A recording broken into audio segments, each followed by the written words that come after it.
এই আমাৰ অঞ্চলটো ব্ৰহ্মপুত্ৰৰ দাঁতিকাষৰীয়া অঞ্চলটো প্ৰায় ৫,০০০ বিঘা মাটিত আমি কৃষি কৰি আছোঁ। কিন্তু যোৱা বছৰৰ পৰা আমি দেখিছোঁ ইয়াত এই বিষাক্ত অপতৃণ পাৰ্থেনিয়ামে প্ৰায় ২,০০০ বিঘামান মাটিত অলৰেডি চানি ধৰিলে। গতিকে ইয়াৰ পৰা আমি কৃষক ৰাইজ আমাৰ প্ৰায় ১০জনমান কৃষক এই পাৰ্থেনিয়ামৰ পৰা আক্ৰান্ত হৈছে চৰ্মৰোগত। আৰু আমাক ডক্টৰে জানিবলৈ দিছে যে আমাৰ কৃষক ৰাইজক এই বিষাক্ত অপতৃণৰ পৰা যিমান পাৰোঁ আমি তাৰ সংস্পৰ্শৰ পৰা আঁতৰি থাকিবলৈ কৈছে। কিন্তু আমি কৃষক হিচাপে ইয়াৰ পৰা বা আমাৰ কৃষি পথাৰখনৰ পৰা আমি আঁতৰি থকা সম্ভৱ নহয়, কাৰণ ৰাতিপুৱাৰ পৰা আমি গধূলিলৈকে এই পথাৰখনৰ লগতে থাকোঁ। গতিকে আমাক এই অপতৃণে যথেষ্ট শংকিত কৰি তুলিছে। গতিকে আমি অসম চৰকাৰৰ কৃষি বিভাগ তথা ভূমি সংৰক্ষণ বিভাগক দাবী জনাইছোঁ যে আমাৰ কৃষক ৰাইজৰ কৃষিভূমিসমূহৰ পৰা এই অপতৃণটো নিৰ্মূল কৰে যেন। মই ইয়াতে আপোনাৰ ২০০৭ চনৰ পৰাই মালভোগ কলৰ খেতি, বগৰী খেতি, কাজি নেমুৰ খেতি, লগতে সৰিয়হ, মাটিমাহ আদি বিভিন্ন আমি ছিজনেবল বা বিভিন্ন পাচলি খেতি কৰি আহিছোঁ।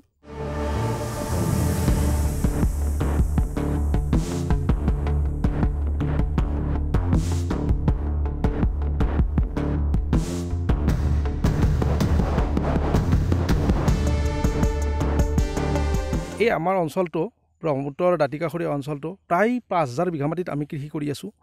কিন্তু যোৱা বছৰৰ পৰা আমি দেখিছোঁ ইয়াত এই বিষাক্ত অপতৃণ পাৰ্থেনিয়ামে প্ৰায় ২,০০০ বিঘামান মাটিত অলৰেডি চানি ধৰিলে। গতিকে ইয়াৰ পৰা আমি কৃষক ৰাইজ আমাৰ প্ৰায় ১০জনমান কৃষক এই পাৰ্থেনিয়ামৰ পৰা আক্ৰান্ত হৈছে চৰ্মৰোগত। আৰু আমাক ডক্টৰে জানিবলৈ দিছে যে আমাৰ কৃষক ৰাইজক এই বিষাক্ত অপতৃণৰ পৰা যিমান পাৰোঁ আমি তাৰ সংস্পৰ্শৰ পৰা আঁতৰি থাকিবলৈ কৈছে। কিন্তু আমি কৃষক হিচাপে ইয়াৰ পৰা বা আমাৰ কৃষি পথাৰখনৰ পৰা আমি আঁতৰি থকা সম্ভৱ নহয়, কাৰণ ৰাতিপুৱাৰ পৰা আমি গধূলিলৈকে এই পথাৰখনৰ লগতে থাকোঁ। গতিকে আমাক এই অপতৃণে যথেষ্ট শংকিত কৰি তুলিছে।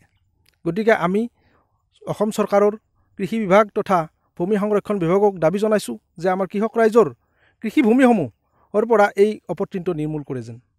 মই ইয়াতে আপোনাৰ ২০০৭ চনৰ পৰাই মালভোগ কলৰ খেতি, বগৰী খেতি, কাজি নেমুৰ খেতি, লগতে সৰিয়হ, মাটিমাহ আদি বিভিন্ন আমি ছিজনেবল বা বিভিন্ন পাচলি খেতি কৰি আহিছোঁ।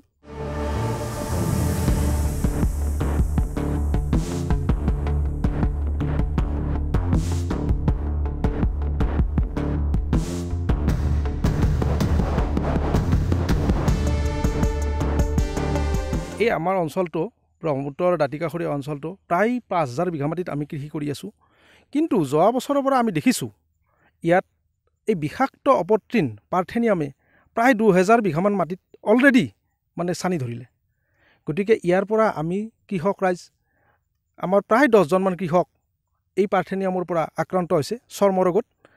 আৰু আমাক ডক্টৰে জানিবলৈ দিছে যে আমাৰ কৃষক ৰাইজক এই বিষাক্ত অপতৃণৰ পৰা যিমান পাৰোঁ আমি তাৰ সংস্পৰ্শৰ পৰা আঁতৰি থাকিবলৈ কৈছে।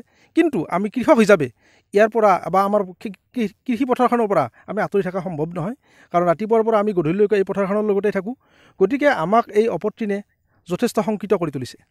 গতিকে আমি অসম চৰকাৰৰ কৃষি বিভাগ তথা ভূমি সংৰক্ষণ বিভাগক দাবী জনাইছোঁ যে আমাৰ কৃষক ৰাইজৰ কৃষিভূমিসমূহৰ পৰা এই অপতৃণটো নিৰ্মূল কৰে যেন। মই ইয়াতে আপোনাৰ ২০০৭ চনৰ পৰাই মালভোগ কলৰ খেতি, বগৰী খেতি, কাজি নেমুৰ খেতি, লগতে সৰিয়হ, মাটিমাহ আদি বিভিন্ন আমি ছিজনেবল বা বিভিন্ন পাচলি খেতি কৰি আহিছোঁ।